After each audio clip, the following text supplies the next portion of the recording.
గాయత్రీ మంత్రము చాలా పవిత్రమైనది.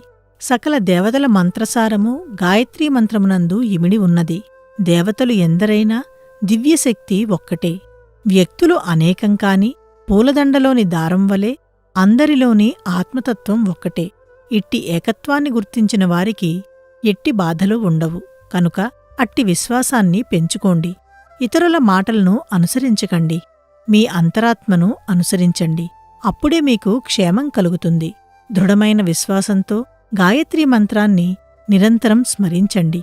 ఈ మంత్రాన్ని కేవలం ఉదయం, మధ్యాహ్నం, సాయంత్రం మాత్రమే కాక అన్ని వేళలయందు స్మరించండి.